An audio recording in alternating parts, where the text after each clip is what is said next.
we make decisions that we make. Yes. Okay, so here it is. We have a possibly a mom and a dad in the truck driving. Maybe he's crying or whatever. The mom or the dad picks the baby up.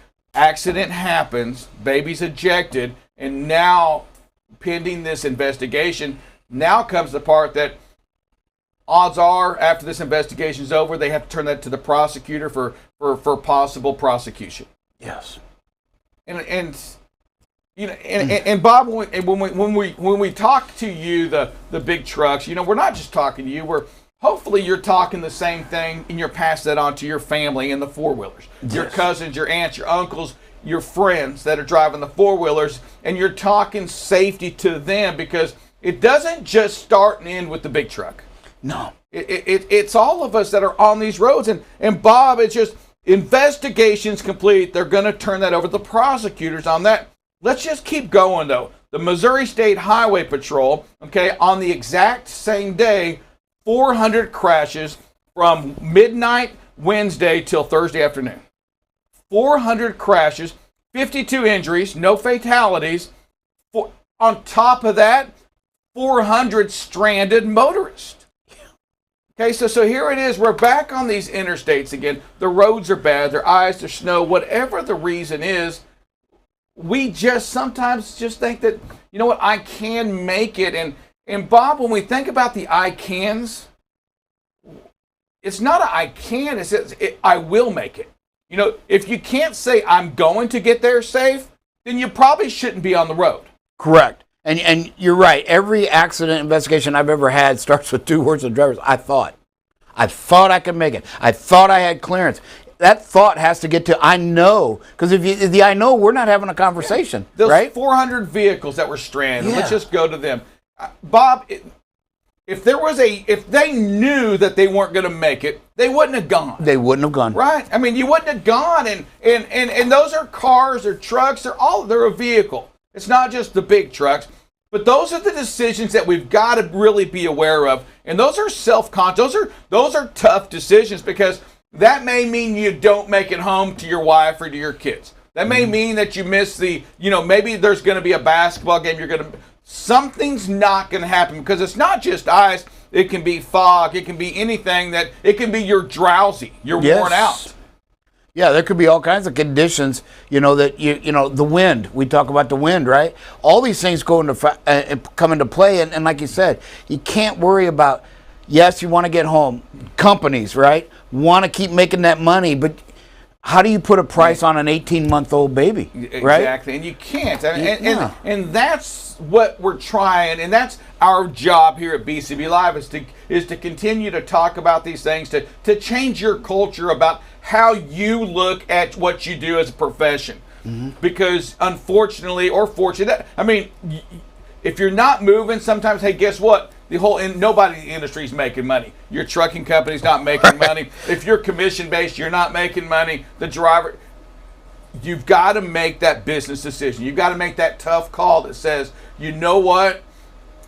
Life is that important. And that's your life, the life of others. It's got to go down to that decision. Folks, I plead with you to listen to yourself when these things happen. Listen to BCB Live as we share with you that weather and those road conditions. When we encourage you not to go, listen, we're not doing it for the hell of it. We're not just saying, let's shut down this road today. There's a reason we are doing that. Because we trust and we want you to make it back home. Maybe not today. Okay? Maybe you don't make it back today, but we want you there eventually. We want to get you back to your kids, to your spouse, to your job, to your family, to your friends, to whatever that is. And that's what we do. Folks, we'll be back to you in about 60 seconds. We're going to take a quick break. This is BCB Live, and we're the safest station in the nation. Hi, this is David Dover, also known as Drive Safe Dave. You are watching BCB Live, the safest station in the nation. Safety is what you want to talk about, and safety is what you want to be every single day. That's what we're here for. We're here to make it better. The industry needs BCB Live so that it can find new and inventive ways to bring safety to the forefront for every single person out there on the road. You got to be prepared to stop, and when you look at that and you understand the situation that you're in, you got to know that it's going to change. You got to expect it to change, and you can't run those lights. You can watch BCB Live weekdays, 7 a.m. to 8 a.m. Central Standard Time. So what are you waiting for? Follow and subscribe to BCB Live today. Welcome back to BCB Live, the safest station in the nation. Bob, we're going to dive into your week because I do want to hear a little bit more about that. Before we do that, did you see the dream, that cargo ship from Ukraine that was destroyed? The size of that, right? Yeah. It was amazing. I don't know if you saw that. Here it is right now. 6 engines on this puppy. Okay? Biggest plane in the world. The biggest plane, yeah. Is it the plane? Is the biggest plane or the cargo? No, I thought the plane said on the caption that I read. If it's not the biggest, it's top 2 or 3. Yes. So we'll go that. 6 engines. This thing here, listen to this. It's got 6 engines. It can hold 225 tons of cargo. The plane was look at this baby. I mean, who's messing? I mean, my God! So it was destroyed by Russia in one of the attacks outside of the airport of the capital. And here it goes, the Ukrainian defense industry, they say, well, so listen to this, it consumes 20 tons of fuel per hour. So keep in mind, this thing was built 20 years ago. Right. Not, this wasn't a green earth back in those days. So 20 tons of fuel per hour this thing did. The Ukrainian defense attorney said it will rebuild this at Russia's expense. It expects it to take 5 years and $3 billion. No, and it was built in the 80s. I'm sorry, it wasn't even 20 years ago. It was built in the 80s. 40. It was built when I graduated, 88. That's about when this thing came around. Oh, man, 88. That's nuts. I mean, you look at that plane, though. It looks like an old school plane. Nothing about that said, we're not going to consume a lot of fuel. No. We're going to burn it. Hey, we're going to go into your conversation, but I believe we have a caller on the line. Hey, I think it's James Taylor. James, good morning. Welcome to BCB. I've seen fire. I've seen rain. There you go. Mr. All right, James, you got to unmute yourself if you can, and you'll hit that little mic there, James. Sometimes they get a little bashful. Sometimes they say, you know what, I had something to say, I forgot what it was. We'll move on. Bob, I do want to talk a little bit about some of the certification that you went through. So for those of you that don't know, Buckle Up Bob is a real life safety director. He's not just a stage person up here that says this. He's actually a safety director. Bob, the certification that you're going through, what does that even mean? Man, what I learned was I'm responsible for a lot of things to get initiated and to follow through. It takes the buy-in from everybody. But what really stood out a lot, one of the first things that stood out was when I showed up the first morning was we talk about women in trucking. And we had 20 people in this class, and 9 of them were women. And so they're leading their companies.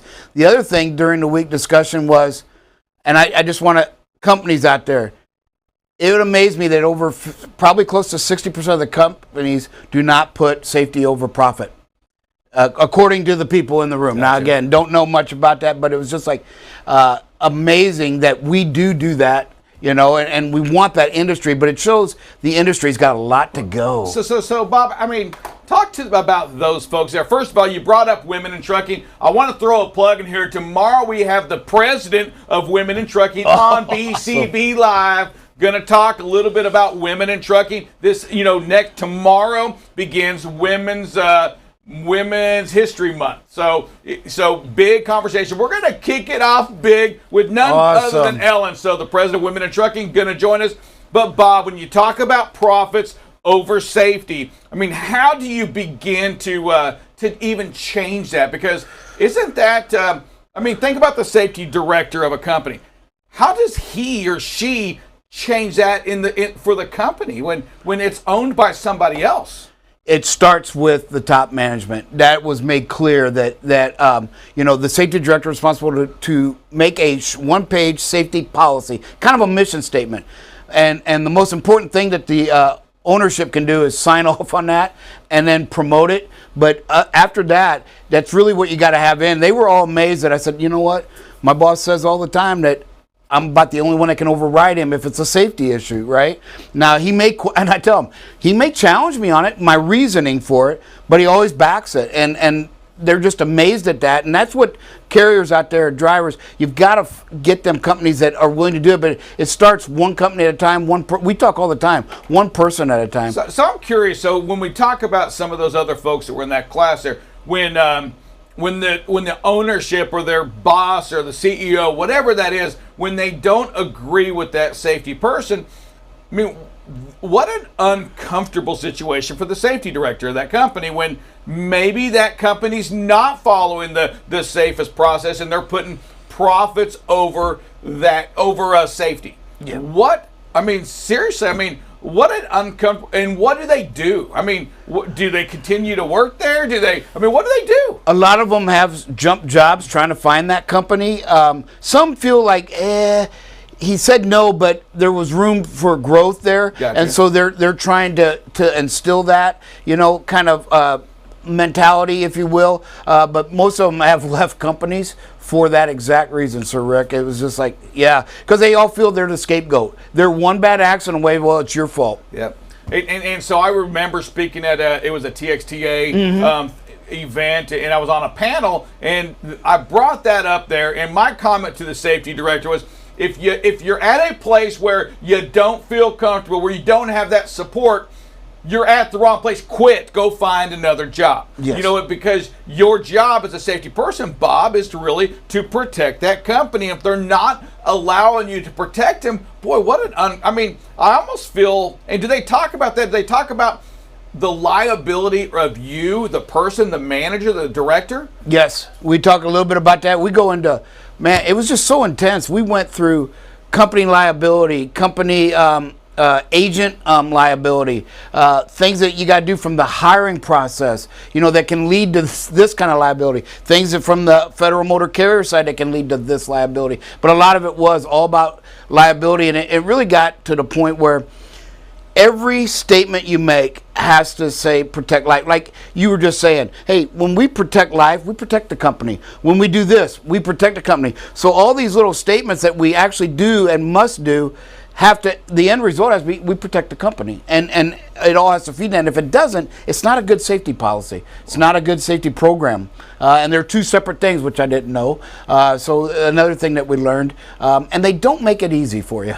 They really don't. Well, what do you mean by that? Well, the studying, you can't just, a lot of it's multiple choice, but you have to pay attention to how the question's worded. Like if it says first. Now, everything that's listed may be things you need to do. Wow. But you got to be read first or required, right? They trick it up a little bit so that you can't just breeze through reading and have an idea of what the answer is. And, yes, sometimes you can educated guess, but most of the time you got to read that question it's asking and say, hey, this changes the answer. All these answers are correct, and they'll always put that all the above. Yep. But they'll change a word up here that says, no, not all the above works because of this. Now, if this word was this, then all above is the correct answer. So it's really intense that you can't just go through it and fake your way through it. So I'm going to take away, buckle up Bob for a second. I'm going to go into Bob Sobiak.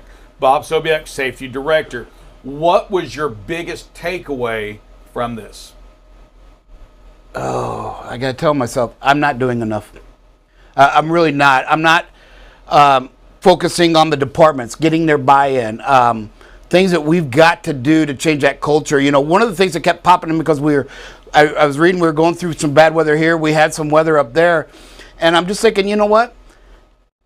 The culture will be right where we want it to be when people are already making the decision to shut these guys down without us having to have a meeting to decide that, right? That's that culture to protect life first, and that's where we're not at. That's where I felt like that's all on me, but it comes from education, like you said.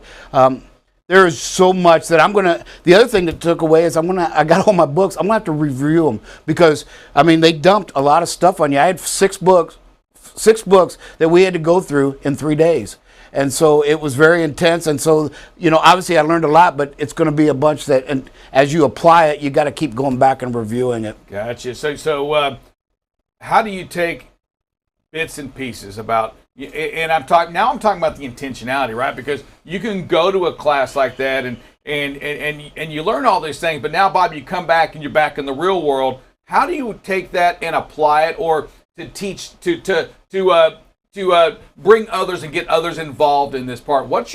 How do you really do that? Because it's easy to talk about, right? It's hard to do because, let's face it, the operations they're too busy. Maintenance is too busy. HR, owners, I got other we all are so stinking busy. How do you take that and now get others involved to learn and have that same appreciation that you have for it? One of the things they liken us to a doctor's, and you got to triage everything. This isn't going to happen in 1 week, 1 month. It may take years, especially if you're a company out there that you haven't really had safety as you're going to have many years of, and so you've just got to pick, okay, what's the most important thing first, the most dangerous thing that we can work. And for me, it was operations, which is a great thing here. But companies out there, get that operations involved, because that's going to be your biggest. All of them are going to be kind of against you, because they're going to say, well, I got to do this, I got to do that. But at the end of the day, it's about protecting life. All right. I think we have a question over here. Do we have somebody on the phone? Mr. Alan Arnold. Alan Arnold, top of the morning to you, sir. Morning, Alan. Hey, good morning, Mr. Bob, Mr. Rick. Top of the morning, sir. Hey, for 4 years, Mr. Bob, we have been trying to create a safety culture. And it's been working. So my question to you is, did they teach you in a better way to defend against these mega lawsuits more than what we're trying to already in the last 4 years? Not really defend, but things that you can do that we're already ahead, and we want the industry. The industry's got a lot of catching up to do to avoid this.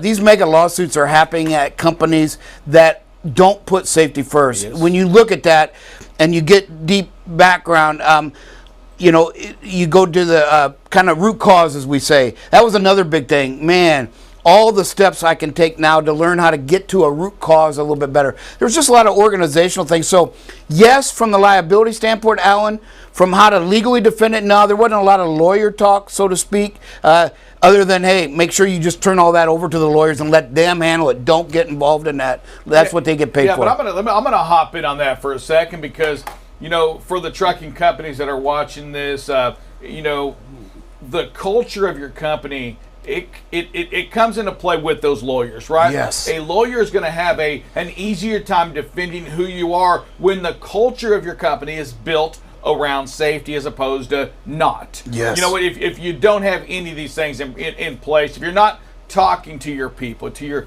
your drivers, to your dispatchers, and Bob, I'm going to just stay on this culture thing, because Alan, you bring up a great point, but the culture of a company, did they talk regarding safety, and is it just in the hands of the drivers, or is it deeper than that? No, it's deeper. Every aspect, every facet, every person at that company has to be about safety first. No, it's not just, in fact, the driver, typically what they believe is kind of a trickle-down thing. The driver becomes better and more safety conscious if everything above them. That's why they really use the trickle-down. It starts with you, Sir Rick, and Big Blue, and then that has to carry over to me and all the top levels of management, and that has to get to the personnel and to the drivers. And it just, if it doesn't start at the top, it breaks down. You got the disconnect. For sure. I know we have one more question on there. Who do we have on the line? Mike Campbell Heather's got a question for you. Hey, Mr. Campbell, how you doing, sir? Can you hear me okay? Yes, sir. Yes. We hear you, Mr. Mike. How you doing, buddy? Good. I think there ought to be some type of common sense test, either to get a CDL or either to hire onto a company, because a lot of drivers I've talked to out here just don't have that type of common sense to be a truck driver. But the industry has come out, Eaton come around to all our shops years ago, and when they come out with this auto ship, and they said flat out they were making smarter trucks for dumber drivers. This was 25 years ago. And the year after that, Cummins computerized the M14 Cummins, and they told me the exact same thing. Well, here we are 25 years later, and look what we have. Yeah, and Mike, I'm going to go to this right here. I don't know if it's a dumber driver, but I get what you're saying on that, right? I think what we're after is an industry that's gearing itself more towards drivers that don't have that same skill set, say, that the older drivers had on that side right there. There you go. So Bob, to Mike's point, I hear him loud and clear on that. But let's face it, these trucks that are getting built right now, it's like GPS. We've gotten a little lazier. We're not the same driver that we were. Mr. Campbell been driving, 30 plus years. Hey, we can't get that. Here we go. We got a background on that. Let's just keep the rest of those. Look, we're going to keep everybody muted for a second here. But Bob, talk about that for a second. Yeah, many drivers out there that I've had the pleasure of talking to, when they ask me a question, I believe that technology does have a tendency to dumb us down a little bit, but I think it's more laziness. We quit exercising our brains. We quit planning because something doesn't. And there was a song that used to scare me as a kid with the year 2525. Some machine is doing it for you.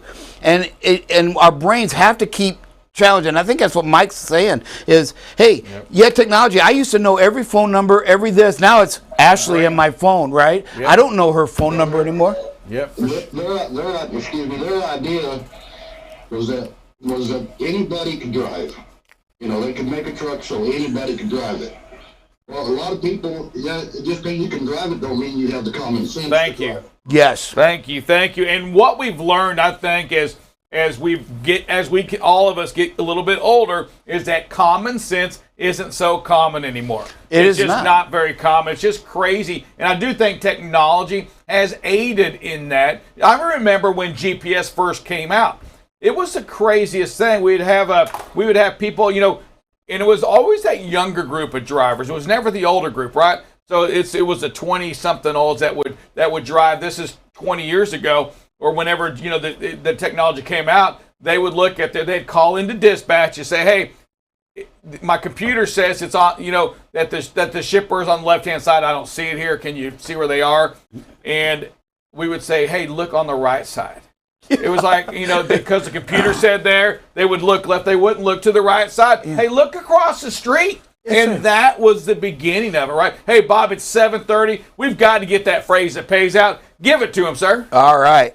Traffic or weather can be a mess. Slowing down will lower your stress. One more time. Traffic or weather can be a mess. Slowing down will lower your stress. Buckle up, Bob. We normally get this from Drive Safe Dave. But tell us in your words, the great safety director now, the great certified safety director. What's it mean to you, sir? It just means slow the chaos.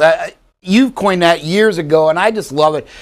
Everything we do out there in this industry, inside the office, out on that highway, is chaotic. It really is. But even it gets more chaotic in this weather, and you have to slow that chaos down, and you do that by just slowing down. Give yourself extra reaction time, folks, and always know your limitations. Know that we have a higher evaluation of ourselves. So if you think 3 seconds is enough, I guarantee it probably needs to be doubled to 5 or 6, because we just think we're better than we really are, and that doesn't make us bad people. It just makes us human. And so know that, and to add a couple more seconds. Hey, if you haven't had enough of Buckle Up Bob, have no fear. He's coming back next with weather and traffic, only right here on BCB Live, the safest station in the nation.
Hi, good morning, everybody. Welcome to the last day in February. It is Buckle Up Bob. You are on BCB Live, the safest station in the nation.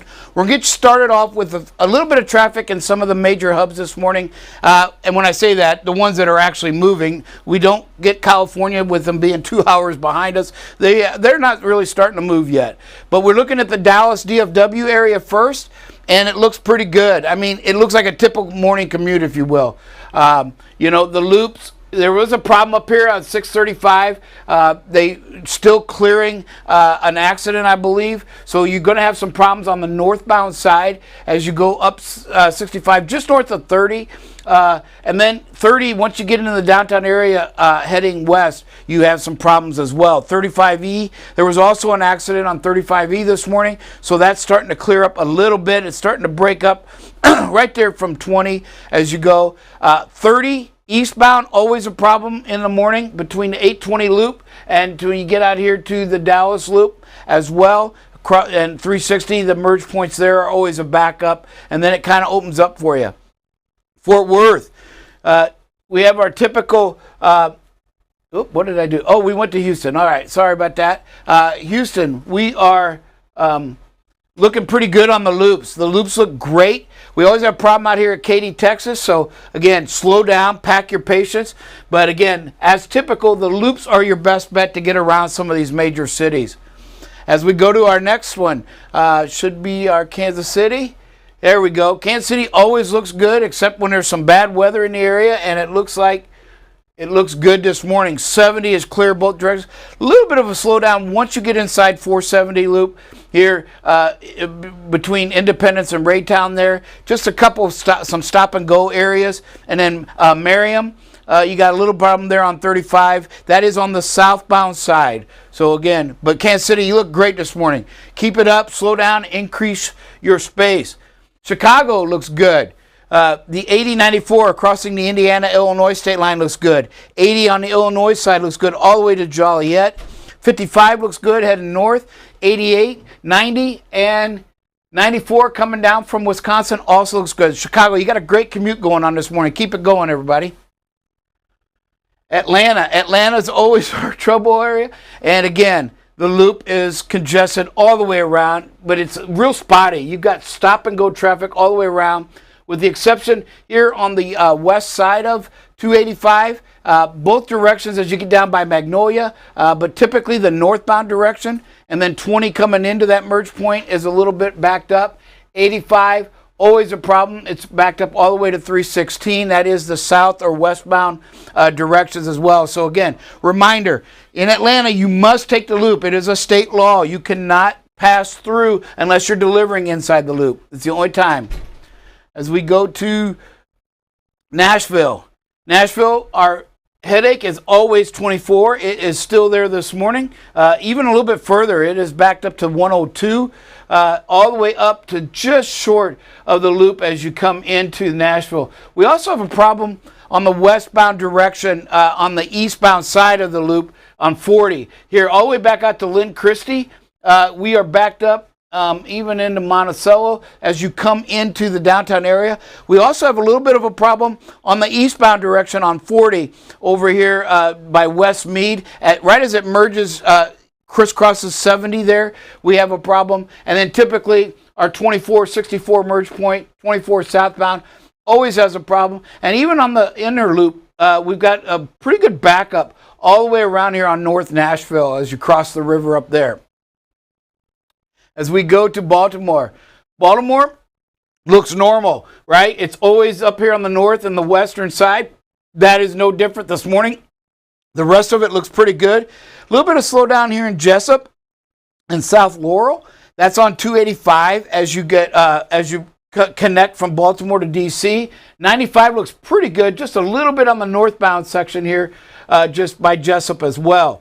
But the loop, always an issue up here on Silver Spring, College Park, Bethesda.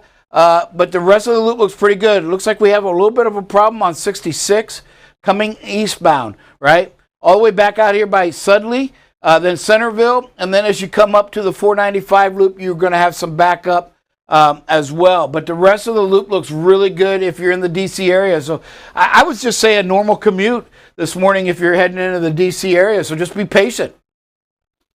Philadelphia got a little bit of problem on the New Jersey side. You know, every once in a while we see that at Belmar and Deptford. No different this morning, 42.55 right at the merge points. You have a backup. And then a little bit here near Mansfield, New Jersey, and Mount Holly on the Turnpike, you have some backup. Typical, along the river here on 95, not quite as bad as it can be or has shown to be. And then we are backed up to past Conshohocken on 76, all the way back to King of Prussia. You're going to have a slowdown all the way into the city.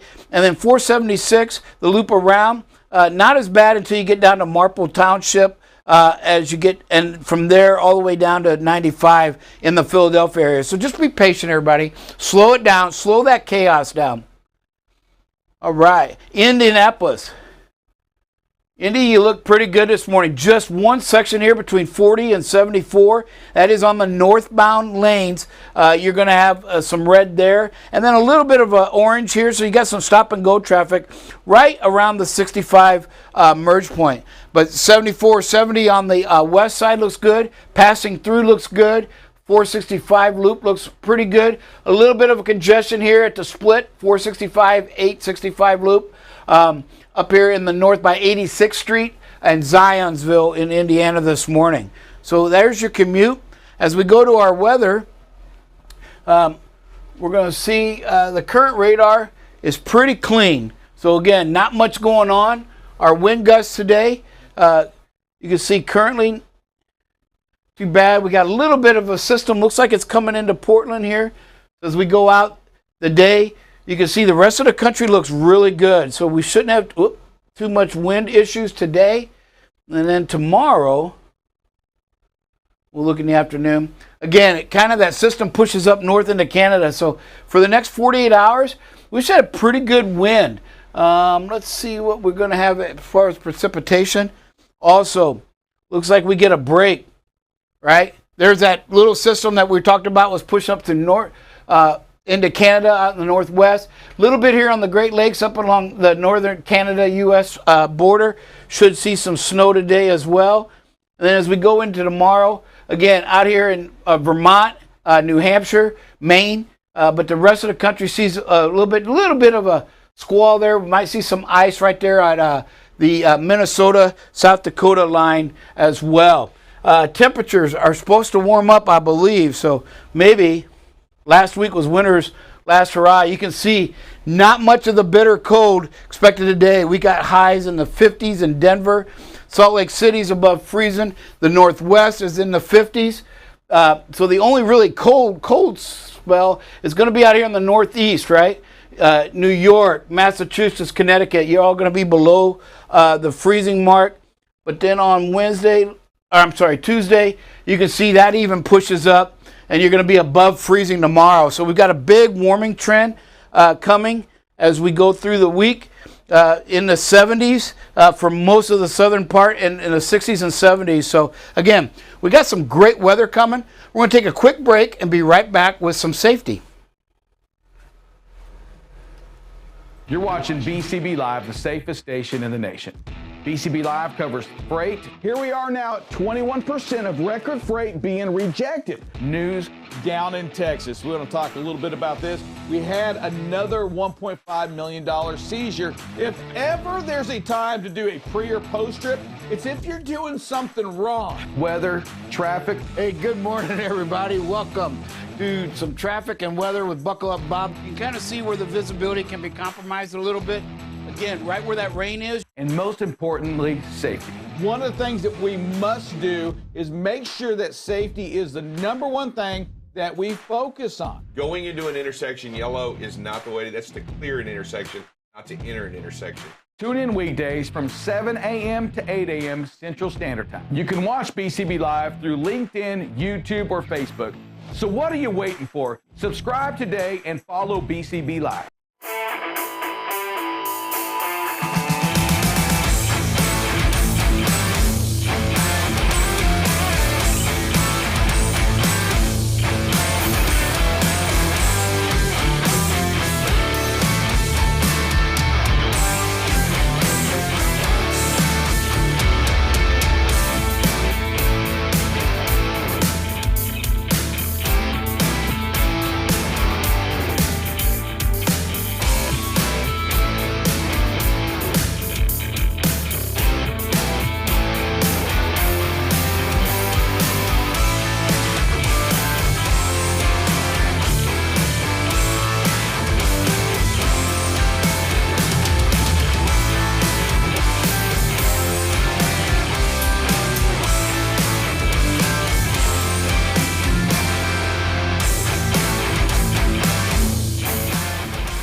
Hey, good morning, everybody. Welcome back. It is Buckle Up Bob, and you are BCB Live, the safest station in the nation.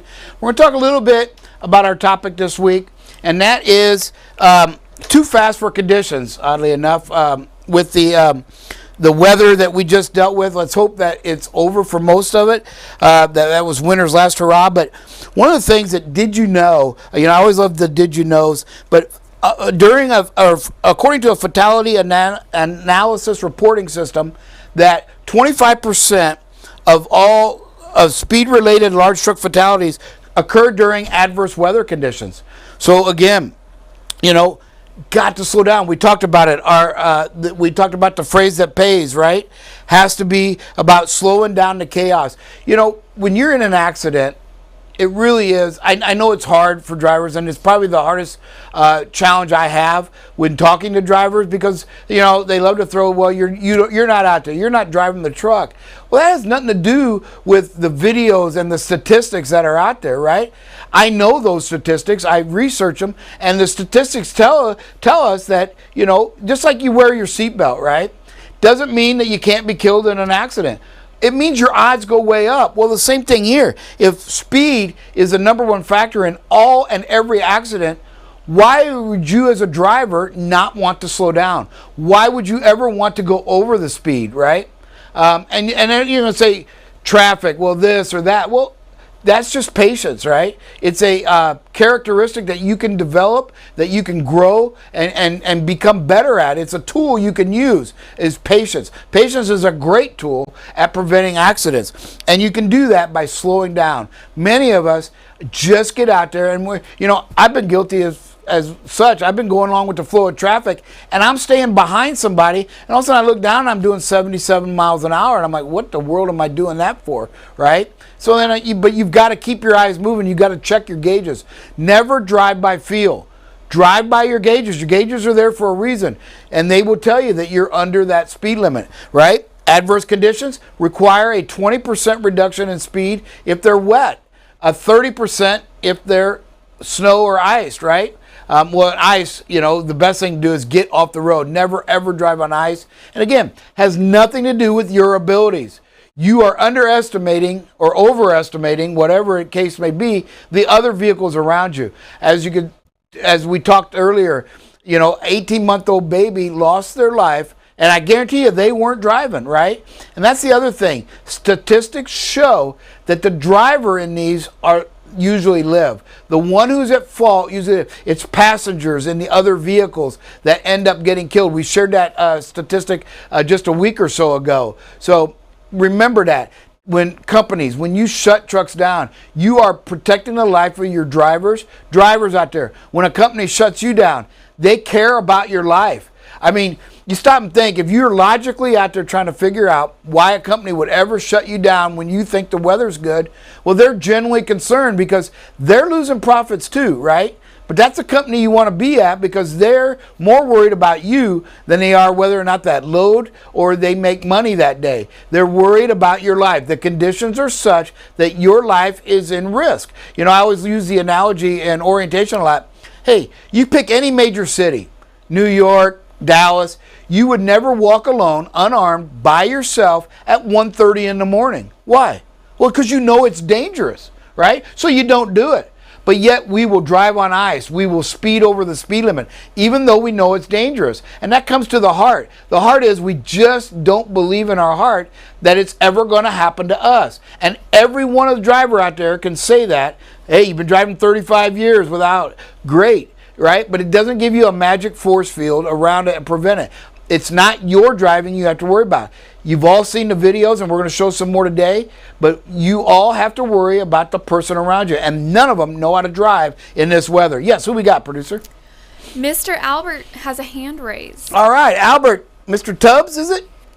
Yes, it is. Albert, good morning. Unmute yourself, buddy.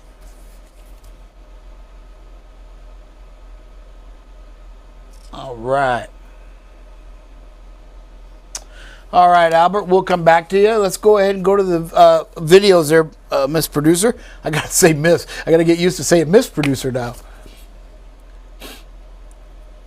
All right, let me see here. This first one, again, right? Started off great. Folks, this is what we're talking about. You're just not planning for anything to go wrong. You turned a good situation into tailgate and timing.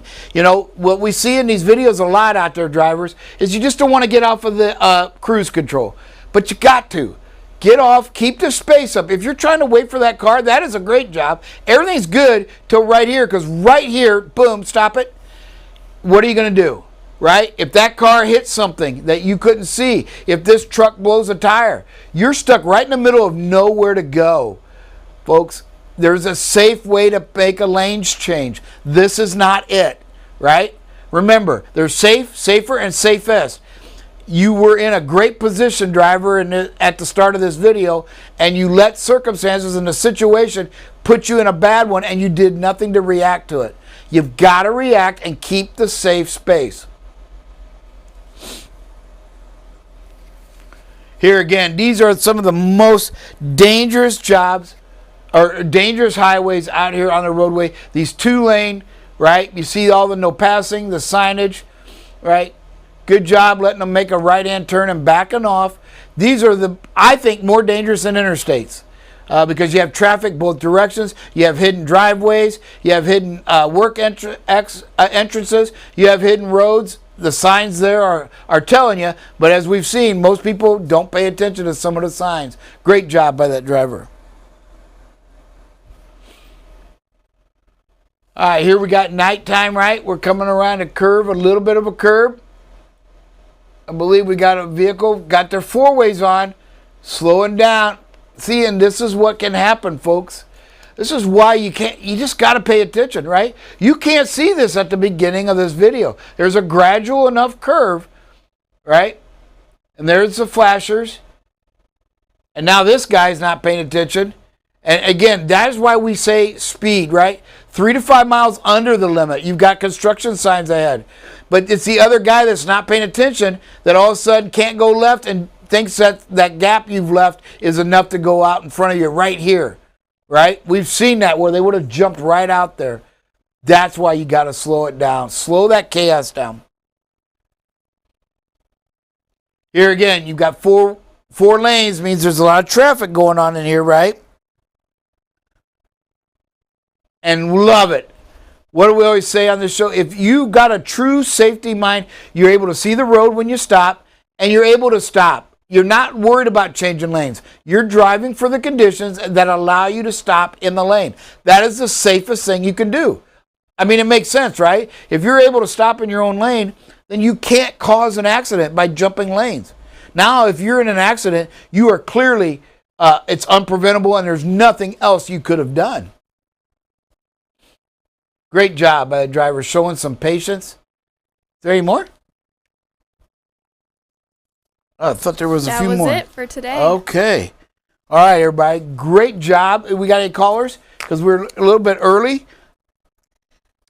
Again, drivers, you got to understand when a company shuts you down. If you disagree with that, shut down and get them on the phone, right?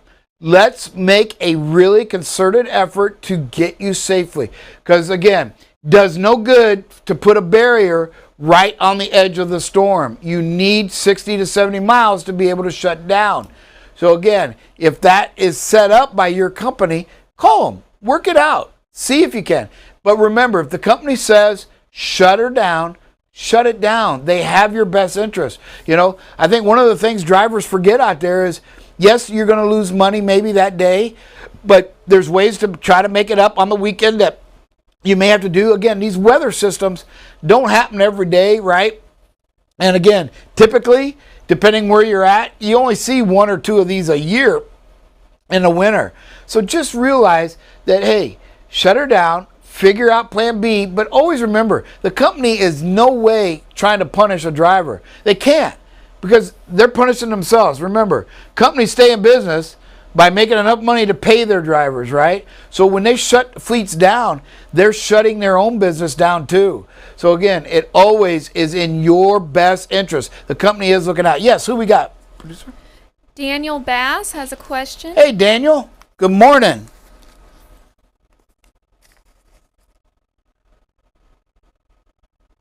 Daniel, are you able to? Okay, maybe not today. Wait 1 second. There we go. Good morning. There you are. Hey, good morning, Daniel. Hope you guys are doing well this morning. Beautiful day. Yep. We have a producer that I'm not familiar with. Are we going to be trying to get her a name? Her name is Miss Bryce. I'll let her talk here. Go ahead, Bryce.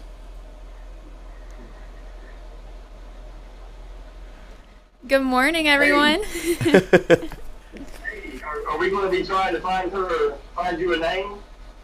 Well, you Like, can. or something like, I don't know. Be safe, Bryce. I mean, we can come up with some ideas. Shoot them in. If you've got a name for Miss Bryce, let's hear them. Okay. And what's your first name again? Bryce. Your first name is Bryce. Yeah. Yep. Okay. So your last name is? George. I have 2 first names. Yep. Well, we can use 2 names to get you something good then. That sounds good. Right? All right. Well, welcome. I'm not sure if you've been properly initiated yet, but hopefully they do that to you soon. I mean, today I feel like I am. It's my first time solo, so. Okay. Well, I mean, when they all disappear and you're there by yourself. Basically. All right. Thank you. I was just curious because I was going to start trying to find you a name. Yes, I need some ideas, so y'all shoot them our way. All right. You're welcome. Sounds good. All right. Thank you, Daniel. Anybody else out there, go ahead and call in as we get ready to wrap it up this morning.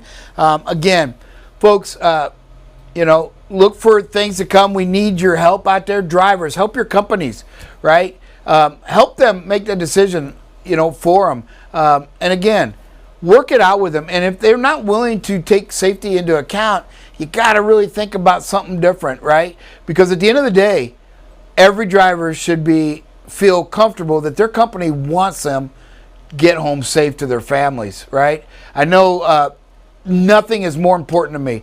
As long as I can go to bed at night and rest, that I did everything that I physically could to ensure the safety of each and every driver out on the highway and those that don't work for this company, right? Because we do affect those around us as well. We need to keep you safe out there. But we also need you all to buy in and believe it in your heart that safety it can happen to you. The bad accident can happen to you. Maybe not your fault, but you got to worry about preventability. And the way to help you prevent accidents is slow it down. There's zero wrong with going 2 to 3 miles under this posted limit, right? There is zero wrong that when it's raining that you're 15 to 20 miles under that limit, right? There's zero wrong that when there's ice on the road that you get off, because it's better to be at odds with a company or somebody, a dispatch or whatever, but to be alive to be at odds, right? Does no good not to be alive. And that's what your goal has to be. Always, always protect life first. Everything you do, every safety program, every statement you make, every decision you make has to be to protect life. We'll close it out with a quick prayer for you all. And then we will see everybody again this afternoon. Dear Heavenly Father, Lord, we just thank you for the safety of each and every driver out there. We pray for the families of those that lose loved ones during accidents, during inclement weather, during any reason, Lord, illnesses. Please have them turn their focus on you and your protective arms, Heavenly Father. Lord, grant them the courage, the wisdom to change their hearts, Lord, and protect life in every decision they make. We ask all this in your precious Son's name. Amen. Hey, everybody. God bless each and every one of you. We will talk with you all this afternoon.